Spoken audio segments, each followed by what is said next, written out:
هبني من الصالحين فبشرناه بغلام حليم। জমিয়তুল ফালাহ মসজিদ প্রাঙ্গণে ঈদুল আজহার প্রধান জামাত। পবিত্র ঈদুল আজহার প্রধান জামাত অনুষ্ঠিত হয়েছে জমিয়তুল ফালাহ মসজিদ প্রাঙ্গণে।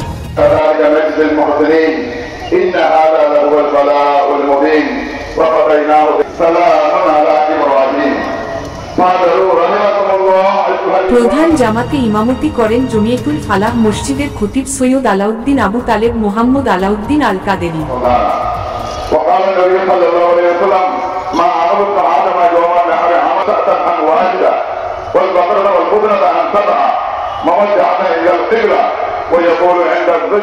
শনিবার 7 জুন সকাল 7:30টায় ঈদের প্রধান জামাত শুরু হয়।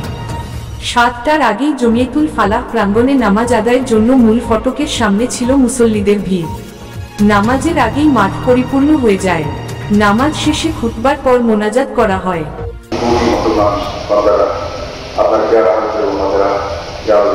আপনার নামে কোরবানি দেওয়ার জন্য আজকের এই দিনে কোরবানি দেওয়ার পূর্বে আপনাকে স্মরণ করার জন্য, আপনাকে রুকু করার জন্য, আপনাকে চিন্তা করার জন্য, আপনার ইবাদত করার জন্য বিভিন্ন মসজিদ এবং বিভিন্ন ইসলামী উপস্থিত হয়েছে। যারা জমিকে ফেলা যাচ্ছে মসজিদে ইসলামে আমাদের যে সমস্ত আমাদের আল্লাহ ছোট ছোট ভাইয়েরা এবং বন্ধুরা উপস্থিত আছেন, যারা তাদের প্রত্যেকের উপস্থিতিকে আপনার দরবারে কবুল এবং এই বছরে আমাদের যে সমস্ত মুরব্বিয়ানেরা বিগত বছরে জুলুমের বিরুদ্ধে লড়াই করতে গিয়ে জুলুমকে উদ্ধার করে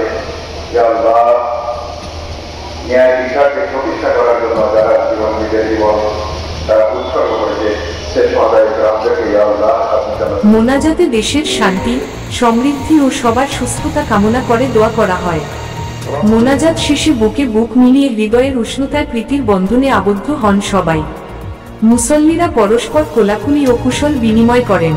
প্রধান জামাতে চসিফ মেয়র শাহাদাত হোসেন, বিএনপির কেন্দ্রীয় ভাইস চেয়ারম্যান মীর মোহাম্মদ নাসির উদ্দিন, সাবেক city mayor Mahmudul Islam Chowdhury, BNP নেতা সাইদ আল নোমান, বিএনপি নেতা ব্যারিস্টার ফয়সাল দস্তগীর, জাতীয় পার্টির নেতা সুলাইমান আলম শেখ, CLTV-24-এর চেয়ারম্যান আমিনুল হক লিটন সহ বিভিন্ন রাজনৈতিক দলের নেতারা অংশগ্রহণ করেন। একই স্থানে দ্বিতীয় জামাত অনুষ্ঠিত হবে সকাল 8:30টায়। ইমামতি করবেন মসজিদটির পেশ ইমাম মাওলানা মোহাম্মদ আহমদুল হক। প্রায় 40,000 মুসল্লির নামাজ আদায়ের ব্যবস্থা রয়েছে জমিয়তুল ফালাহ মসজিদ প্রাঙ্গণে।